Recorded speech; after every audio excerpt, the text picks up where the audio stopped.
Hello बच्चों, मैं महेंद्र सिंह, राजकीय बालिका उच्च प्राथमिक विद्यालय आसकंदरा जैसलमेर। तो बच्चों, आज हम क्रिया के बारे में पढ़ेंगे। क्रिया का अर्थ होता है करना, और कोई भी वाक्य होता है वो क्रिया के बिना पूरा नहीं होता है। और अपने को वाक्य में कर्ता, कर्म तथा काल की जानकारी भी क्रिया के माध्यम से ही मिलती है। हिंदी भाषा की जो जननी है वो है संस्कृत भाषा, और संस्कृत में क्रिया रूप को धातु कहते हैं। क्या कहते हैं? धातु। और हिंदी में धातु में ना प्रत्यय जोड़ करके अपने क्रियापद बनाते हैं। जैसे पढ़ प्लस ना, पढ़ना, लिख प्लस ना, लिखना। अब देखो बच्चों, क्रिया की परिभाषा है कि जिन शब्दों से किसी कार्य के करने या होने का बोध होता है उसे क्रिया कहते हैं। यानी अपने को कोई कार्य होने का पता चल रहा है तो वहां पर क्रिया होती है। जैसे क्रिया के उदाहरण है रोना, हंसना, खेलना, पीना, गाना, सोना, ये सब बच्चों क्रिया है। अब क्रिया के कई भेद होते हैं। जैसे कर्म के आधार पर देखेंगे हम। सबसे पहले कर्म के आधार पर है क्रिया के भेद। कर्म के आधार पर दो भेद होते हैं, सहकर्मक क्रिया और दूसरा होता है अकर्मक क्रिया। अब सहकर्मक क्रिया यानी देखो, सह यानी सहित, यानी कि जिस क्रिया में कर्म दिया हुआ होता है, सहकर्मक क्रिया। इसमें क्या होगा? सहकर्मक में अपने को कर्म दिया हुआ होगा। और अ यानी नहीं, यानी अकर्मक क्रिया में अपने पास कर्म है वो नहीं होता है, कर्म नहीं होता है। तो सहकर्मक क्रिया का उदाहरण देखो, राम पुस्तक पढ़ता है। इसमें राम शब्द है वो करता है, पुस्तक कर्म है और पढ़ता है क्रिया। तो सहकर्मक क्रिया में क्रिया का फल है वो कर्ता के अतिरिक्त अन्य पर भी पड़ता है। तो इसमें अन्य क्या है? कर्म, पुस्तक। इसका प्रभाव राम पर पड़ता है कि राम पुस्तक पढ़ता है, और इसके अलावा अन्य पर भी पड़ता है। किस पे पड़ता है? पुस्तक पर पड़ रहा है। ठीक है। तो सहकर्मक क्रिया की परिभाषा है कि जिनमें कर्म दिया हुआ होता है और क्रिया का फल है वो कर्म पर पड़ता है, वहां पर सहकर्मक क्रिया होती है। और अकर्मक क्रिया में अपने पास कर्म नहीं होता है और क्रिया का फल है वो कर्ता पर पड़ता है। कर्ता यानी कार्य करने वाला। अब सहकर्मक क्रिया को अपने क्या लगाकर भी देख सकते हैं। देखो, क्या लगाने से अगर अपने पास उत्तर आ रहा है तो सहकर्मक क्रिया है। जैसे राम क्या पढ़ता है, तो अपना उत्तर आएगा कि राम पुस्तक पढ़ता है। अकर्मक क्रिया का उदाहरण देखो, बच्चा रो रहा है। देखो, इसमें कर्ता बच्चा है, रो रहा है ये क्रिया है, कर्म इसमें दिया हुआ नहीं है। अपन क्या लगा करके प्रश्न बनाएंगे, अगर उत्तर आएगा तो सहकर्मक क्रिया है, अगर उत्तर नहीं आ रहा तो अकर्मक क्रिया है। अब देखो, बच्चा रो रहा है, बच्चा क्या रो रहा है? तो बच्चा रो रहा है, बच्चा क्या रो रहा है? बच्चा रो रहा है, मतलब रो रहा है, क्या रो रहा है? तो यहाँ पर अपने पास उत्तर नहीं आ रहा, यानी कर्म नहीं दिया हुआ है, तो यहाँ पर अकर्मक क्रिया है। अब सहकर्मक क्रिया के भी दो भेद होते हैं। एक होता है एकर्मक क्रिया और एक है द्विकर्मक क्रिया। अब एकर्मक क्रिया, द्विकर्मक क्रिया, ये सहकर्मक क्रिया के दो भेद है। तो देखो, एकर्मक यानी जिन क्रिया शब्दों में एक ही, यानी कि जिन्हें जिस वाक्य में एक ही कर्म होता है, जिस वाक्य में एक ही कर्म होता है वहां पर एक कर्मक क्रिया होती है। यानी जिस वाक्य में क्रिया के साथ एक ही कर्म प्रयुक्त होता है वहां पर एक कर्मक क्रिया होती है। जैसे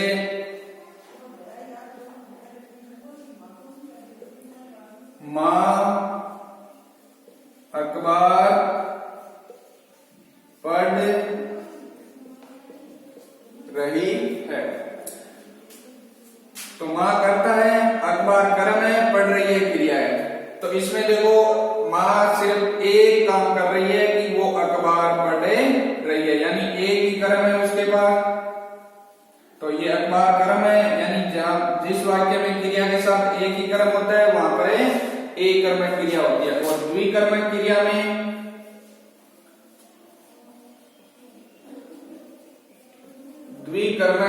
में यानी कि जिस वाक्य में क्रिया के साथ दो कर्म प्रयुक्त होते हैं वहां पर द्विकर्मक क्रिया होती है। जैसे अध्यापक ने छात्रों को कंप्यूटर सिखाया। अध्यापक ने छात्रों को कंप्यूटर सिखाया। अध्यापक करता है, छात्रों को एक कर्म ये हुआ, छात्रों को क्या सिखाया, कंप्यूटर सिखाया। ये दूसरा क्रम है, ये हुआ, ये भी कर्म है। तो द्विकर्मक क्रिया में अपन क्या और किसको लगा के देखेंगे, क्या और किसको लगा के प्रश्न बनाएंगे। अगर दोनों में उत्तर आ रहा है तो वहां पर द्विकर्मक क्रिया है। जैसे देखो अध्यापक ने छात्रों को क्या सिखाया, तो अपने पास उत्तर आ रहा है इसमें छात्रों को कंप्यूटर सिखाया। अध्यापक ने कंप्यूटर किसको सिखाया, अध्यापक ने कंप्यूटर छात्रों को सिखाया। यानी क्या और किसको दोनों लगानों से अगर उत्तर आ रहा है तो वहां पर द्विकर्मक क्रिया होती है। तो कर्म के आधार पर भेद हो गए, दो भेद होते हैं, सहकर्मक क्रिया और अकर्मक क्रिया। सहकर्मक में कर्म है वो दिया हुआ होता है, अकर्मक में कर्म है नहीं दिया हुआ होता है। और सहकर्मक क्रिया के भी दो भेद होते हैं, एक कर्मक क्रिया और दूसरा है द्विकर्मक क्रिया। अब हम देखेंगे संरचना के आधार पर क्रिया के भेद। संरचना के आधार पर क्रिया के भेद। तो देखो संरचना के आधार पर क्रिया के भेद। वाक्य में क्रिया का प्रयोग कहाँ किया जा रहा है, किस रूप में किया जा रहा है, इसके बारे में अपने को जिसके माध्यम से जानकारी मिलती है वो संरचना के आधार पर भेद कहलाते हैं। अब संरचना के आधार पर भेद में पहला देखो संयुक्त क्रिया।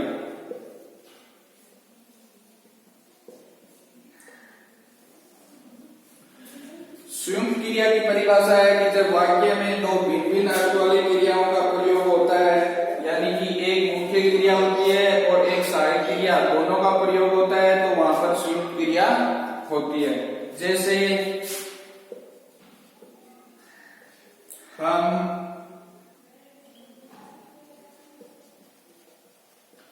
जैसलमेर जाते रहते हैं, यानी कि दो क्रियाएं प्रयोग होती है इसमें, एक मुख्य क्रिया होती है और एक उसकी सहायक क्रिया होती है। जैसे हम जैसलमेर जाते रहते हैं, तो देखो यहाँ पर एक ये क्रिया है और एक रहते हैं ये क्रिया है, ठीक है। तो ये मुख्य क्रिया हो गई, जाते और रहते हैं ये इसकी सहायक क्रिया है। यानी संयुक्त क्रिया में जब दो या दो से भिन्न अर्थ रखने वाली क्रियाओं का मेल हो तो वहां पर संयुक्त क्रिया होती है। अब इसका एक उदाहरण और देखो, जैसे अतिथि आ गए हैं, स्वागत करो। तो यहां पर देखो एक तो क्रिया मुख्य क्रिया हो गई आ गए है और इसकी सहायक क्रिया हो गई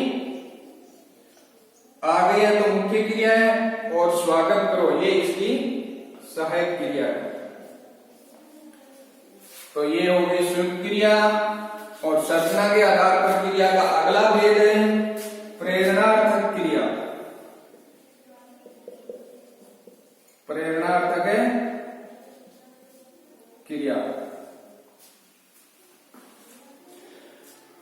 प्रेरणार्थक क्रिया में क्या होता है कि कर्ता है वो स्वयं कार्य न करके किसी दूसरे से कार्य करवाता है, वहां पर प्रेरणार्थक क्रिया होती है। जैसे सरपंच ने गांव में तालाब बनवाया। अब देखो प्रेरणात्मक क्रिया की परिभाषा हम देख चुके हैं कि जहां पर कर्ता होता है वो स्वयं कार्य नहीं करता है और किसी दूसरे के माध्यम से कार्य करवाता है। सरपंच ने गांव में तालाब बनवाया, ये अपना वाक्य है। तो देखो सरपंच यहाँ पर खुद कार्य नहीं करेगा, सरपंच खुद कार्य नहीं कर रहा, यहाँ दूसरे लोगों के द्वारा वो तालाब बनवा रहा है। सरपंच ने गांव में तालाब बनवाया, यानी प्रेरणार्थक क्रिया में कर्ता स्वयं कार्य नहीं करता है, दूसरे के माध्यम से कार्य करवाता है। अब क्रिया का संरचना के आधार पर अगला भेद है पूर्वकालिक क्रिया।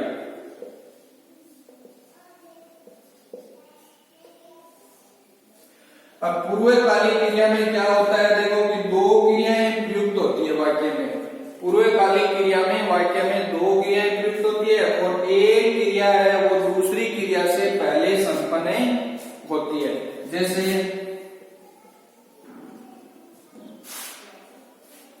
राम पढ़कर सो गया। अब देखो इसमें दो क्रियाएं प्रयुक्त हुई है, एक तो पढ़कर और एक है सो गया।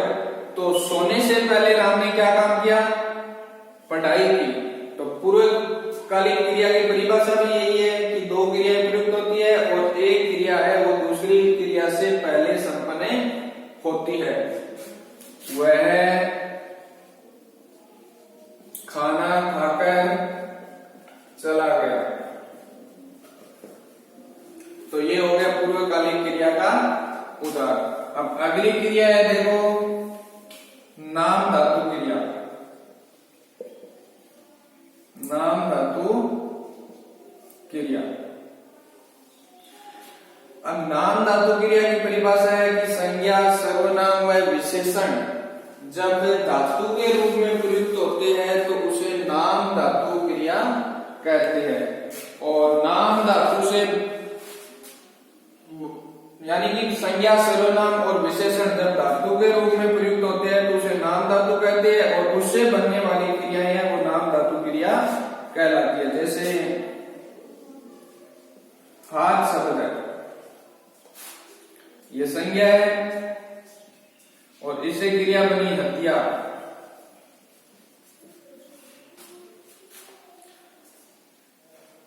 अपना है सर्वनाम है, अपनाया।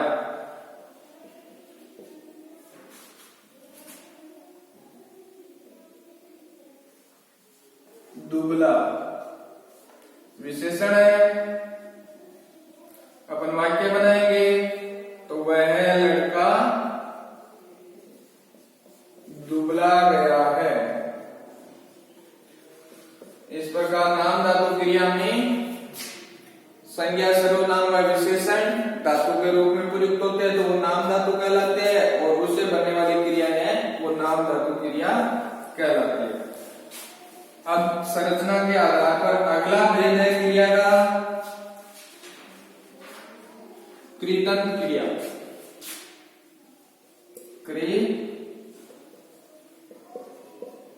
कृदंत क्रिया, इसमें क्या होता है कि क्रिया शब्दों में जब प्रत्यय जुड़ते हैं तो उसे कृत प्रत्यय कहते हैं। क्रिया शब्दों में जुड़ने वाले प्रत्यय कृत प्रत्यय कहलाते हैं और कृत प्रत्यय के योग से जो क्रियाएं बनती है वो कृदंत क्रियाएं कहलाती है। कृत प्रत्यय के योग से जो क्रियाएं बनती है वो कृत प्रत्यय कहलाती है। जैसे देखो चल सकता है, चलता, चलना। अगला पढ़ है देखो पढ़ता, पढ़ना आदि। तो संरचना के आधार पर ये भेद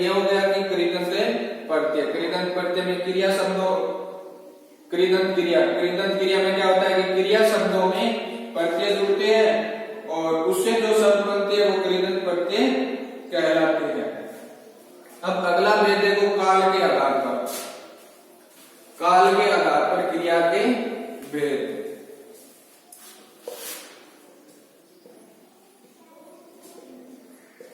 काल के आधार पर क्रिया के भेद। काल के आधार पर क्रिया के 3 भेद होते हैं।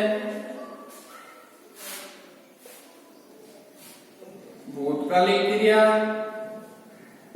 भूतकालिक क्रिया, वर्तमानकालिक क्रिया और भविष्यकालिक क्रिया।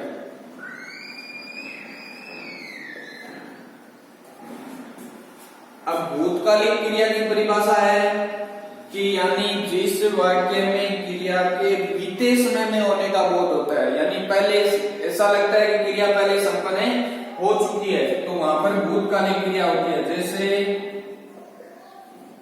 वह बीकानेर गया था, वह बीकानेर गया था, यानी भूतकालिक क्रिया में वाक्य में क्रिया है वो बीते समय में संपन्न होने का बोध कराती है, वहां पर भूतकालिक क्रिया होती है। अगला भेद है वर्तमानकालिक क्रिया। वर्तमानकालिक क्रिया में क्या होता है कि क्रिया है वो वर्तमान समय में संपन्न होने का बोध करा रही है। जैसे राम पढ़ रहा है, अपने को पता चला है कि राम वर्तमान में पढ़ रहा है। क्रिया का अगला भेद है भविष्यकालिक क्रिया। इसमें क्या होता है कि क्रिया है वो भविष्य में संपन्न होने का बोध कराती है। जैसे हम कल जैसलमेर जाएंगे, तो ये हो गई अपनी क्रिया।